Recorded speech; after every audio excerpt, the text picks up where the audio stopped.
Okey, Assalamualaikum dan selamat sejahtera. Minggu ni kita berjumpa untuk tugasan yang kedua. Masih lagi tajuk bunyi unit 6. Okey, hari tu kita dah bincangkan dalam buku teks sehingga buku surat 115. Sekarang ni kita sambung bermula dengan muka surat 116 sehingga 122. Okey, tajuk yang kita akan belajar hari ini adalah macam mana fenomena pantulan bunyi boleh berlaku. Okey, seperti dalam buku teks yang kita tengok dekat sini. Okay. Pantulan bunyi berlaku di sekeliling kita. Okey, waktu bila pantulan bunyi itu dipantulkan, dia tak semua tempat dipantulkan. Contohnya, kalau kamu main bola, cuba kamu jerit, kamu dengar tak suara kamu tu kuat macam kamu jerit? Tak ada kan?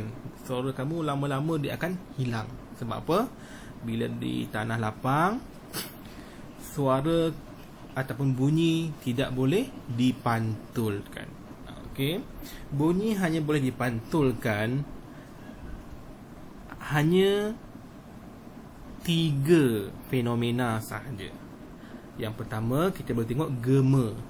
Gema yang orang naik kat kapal tu, dia menjerit, pantulan dia kena pada batu dekat tepi pantai tu. Dia kena, pantulan ni hanya boleh dipantulkan pada permukaan yang keras, baru boleh dia pantul balik. Sebab keras. Kalau dia macam lansir, lembut, ya tak ada. Lansir tu dia akan serap.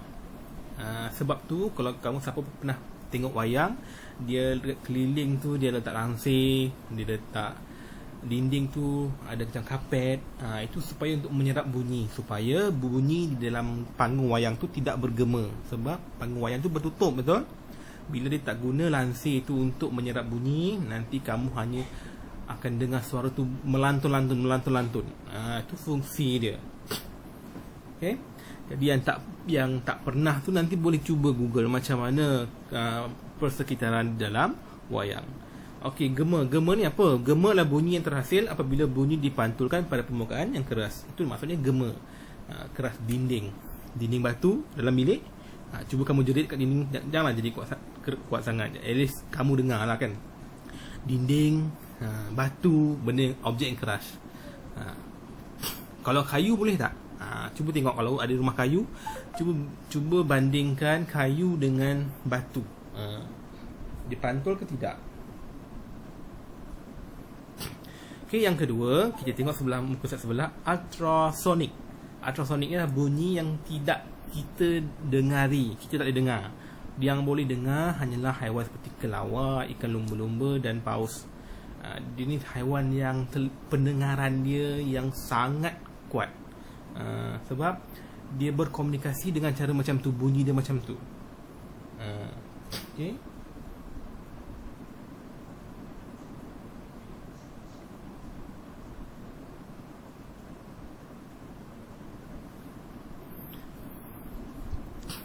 Itu masuk ultrasonic. Maknanya hanya haiwan macam ni saja yang menggunakan ultrasonic. Untuk apa?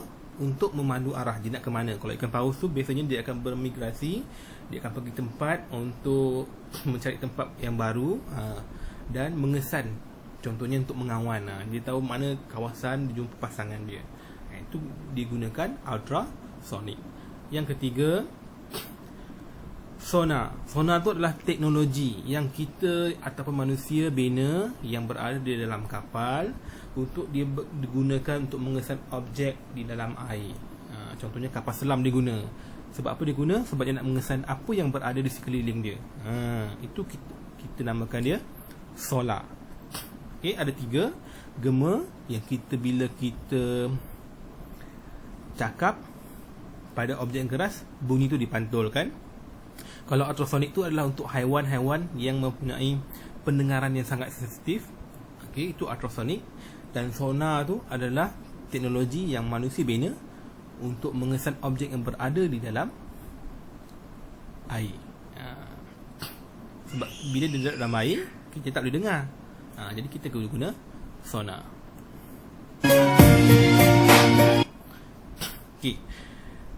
Setelah kamu belajar 3 fenomena tu, sekarang ni kita kena tahu apakah bunyi ni mendatangkan faedah ataupun memudaratkan kita. Okey, satu benda yang kita belajar mesti ada baik, mesti ada buruk. Okey. Yang pertama, apa kebaikannya bunyi ni? Bunyi suara kita boleh berkomunikasi, mudah faham, betul? Macam mana orang bisu dia berkomunikasi menggunakan isyarat tangan. Jadi tak semua orang tahu isyarat tangan. Jadi pentingnya suara. Jadi jaga suara, elok. Buatnya tiba-tiba kamu jaga, tiba-tiba tak ada suara. Macam mana kamu nak berkomunikasi dengan kawan kamu? Okay. Yang kedua, bunyi muzik yang menghiburkan. Contohnya orang yang pandai menggunakan alat muzik lah. Kalau macam kamu yang tak kerti main kata-kata tu, adakah menghiburkan? Tak, itu menyakitkan. Okay, situasi kedua adalah siren ambulan. Adakah siren tu menyakitkan? Tak. Siren tu dibunyikan apabila waktu kecemasan nak cepat saja. Lepas tu dah lama nanti bunyi tu akan hilang, betul? Dan seterusnya adalah bunyi deringan telefon. Bunyi biasanya dulu kalau telefon kat rumah yang ada line tu lah. Sekarang ni kalau telefon kita boleh adjust dia punya volume dia macam mana. Tapi kalau telefon rumah dulu dia tak boleh adjust volume dia besar kecil. Okay. Itu adalah situasi bunyi yang berfaedah untuk kepentingan kita. Sebab kalau telefon tak berbunyi, kita tak tahu pun orang akan telefon. Okay. Situasi 4, kamu berada di tempat yang sesak, tiba-tiba kawan kamu telefon. Jadi kamu rasa boleh ke mendengar kawan kamu cakap dalam telefon? Tak boleh. Sebab persekitaran bising tu mengganggu untuk kamu berkomunikasi. Sebab kamu dengar telinga sebelah lagi tu kamu dengar sekeliling. Jadi kamu dengar dua benda. Jadi mestilah kamu dengar orang suasana yang bising tu lagi kuat daripada suara kawan kamu dalam telefon. Situasi yang kelima, bunyi stres. Bila kamu berada di kota, contohnya KL lah. Okay, ke KL, bila bunyi kereta yang banyak, motor, biasanya yang terdapat jalan raya, dia akan mengganggu ketenteraman. Sebab bunyi terlalu bising tu. Bila bunyi terlalu bising, dia boleh menyebabkan kita menghadapi tekanan emosi. Kita tak tahu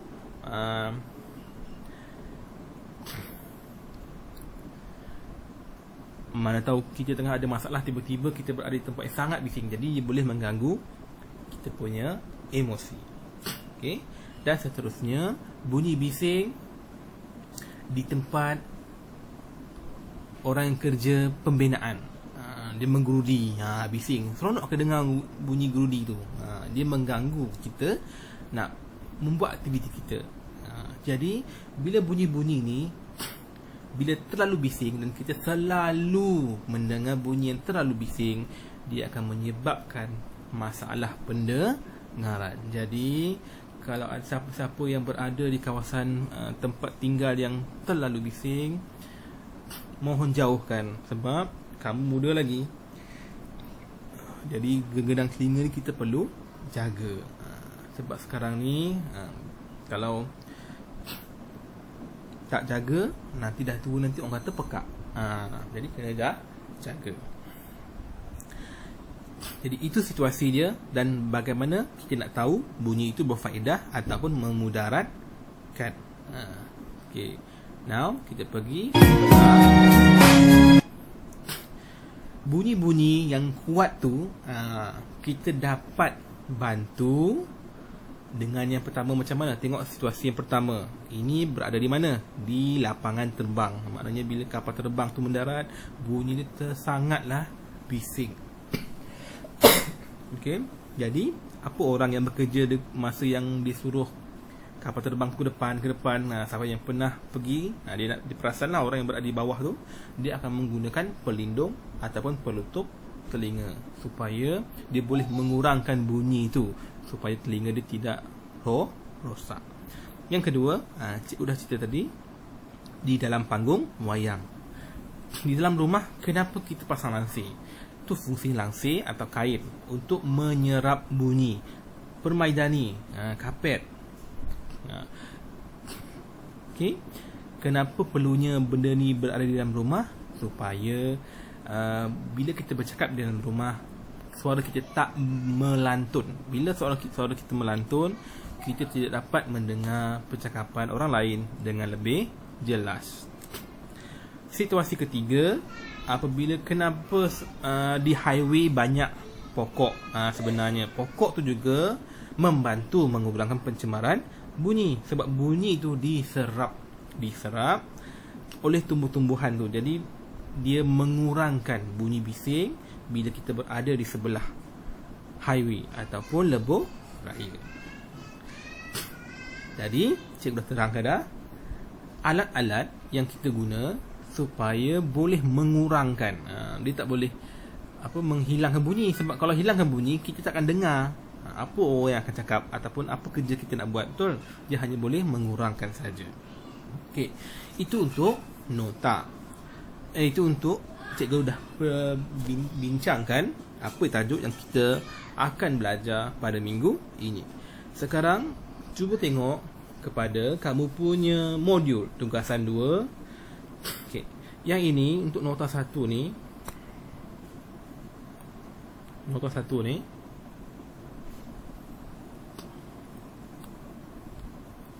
okey.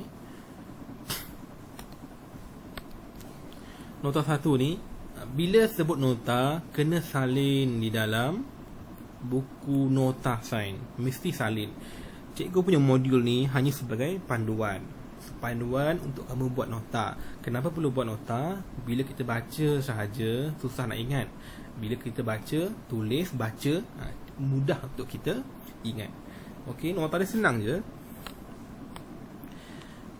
Senaraikan apa dia 3 fenomena pantulan bunyi. Kita dah belajar tadi ada 3 fenomena pantulan bunyi. Yang pertama yang cikgu beritahu gema. Apa itu gema? Terangkan macam tu. Tajuk dia. Apa tajuk di sini? Okey, tajuk dia itu terangkan. Ini pun apa tajuk dia? Terangkan. Jadi mesti ada 3. Tak kisahlah nak guna bulat ke, lonjong ke, petak ke, asalkan ada kamu guna kreativiti kamu, dan kalau boleh biarlah berwarna-warni. Tapi jangan guna pen yang tembus dawat tu. Okey, guna pen biasa je. Kalau tak ada pen, guna pensel, tak ada masalah. Tapi untuk 4A cikgu galakkan gunalah kalau tak ada pen, gunalah pensel warna-warni, supaya bila dia warna-warni dia lebih menarik kita untuk membaca. Tapi jangan guna warna kuning, jangan guna warna merah. Okey, itu terlalu terang. Itu untuk nota yang pertama. Dah selesai nota, simpan buku nota, keluarkan buku latihan. Okey, cikgu bagi ada 1, 2, 3. Ada 3 helai. Jadi tampal satu-satu dalam satu muka surat ni. Satu muka surat. Jangan membazir. Kalau yang ada belakang dia tak ada garisan tu, tampal je. Jangan membazir. Tampal saja setiap muka surat. Ni 1, ni 2 dan ni 3. Okey, tampal ikut garisan ni lah. Cantik. Kalau tampal ikut kertas ni, nanti dia terlebih. Okey, macam mana kita nak jawab? Okey, tengok gambar ni. Ni gambar apa ni? Dia menjerit dekat mana tu? Kat gunung. Biasanya kalau kat gunung tu, apa fenomena yang berlaku? Tulis kat sini. Okey. Dan bagaimana terjadi ni? Bagaimana terjadi ni adalah apa maksud fenomena tu? Itu maksud dia. Contohnya tempat. Dekat mana? Boleh dekat ikut gambar. Yang kedua, ini kita panggil fenomena apa ni? Okey, fenomena kapal. Nak tengok yang bawah tu. Apa nama fenomena tu? Bagaimana terjadi? Terangkan macam mana dia terjadi dan contoh dia. Siapa yang guna fenomena ni? Okey. Dan seterusnya dia dah bagi dah ni. Dia dah bagi dah haiwan ni kelawar. Jadi kelawar ni diguna fenomena bunyi macam mana? Bagaimana dia terjadi dan contoh haiwan yang menggunakan fenomena bunyi itu. Okey. Itu yang pertama. Yang kedua, dia nak 4 contoh. 1, 4 contoh bunyi yang berfaedah. 1 lagi 4 bunyi yang memudaratkan. Ada dalam buku teks. Okey, tulis kemas-kemas supaya nanti senang cikgu nak semak.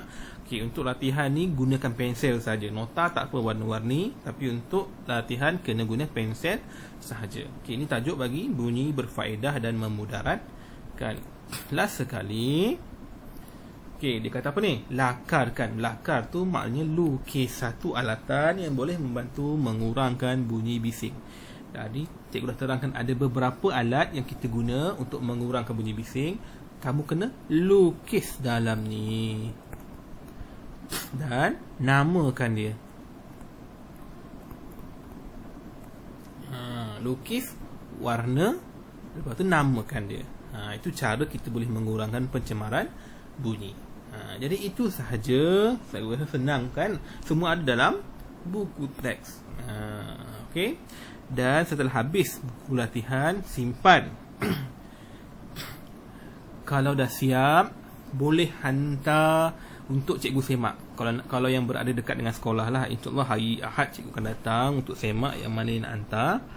Okey, sila masukkan dalam box. Untuk 4A dalam box 4A, 4B pun masuk dalam box 4A tu. Senang lah untuk sains tu. Okey, mesti hantar 2 nota dengan latihan supaya cikgu semak untuk tajuk bunyi untuk 2 minggu. Boleh hantar bagi yang berdekat lah, yang mudah nak datang. Kalau tidak, kena tunggu nanti raya haji nanti. Nanti banyak lah cikgu nak tanda.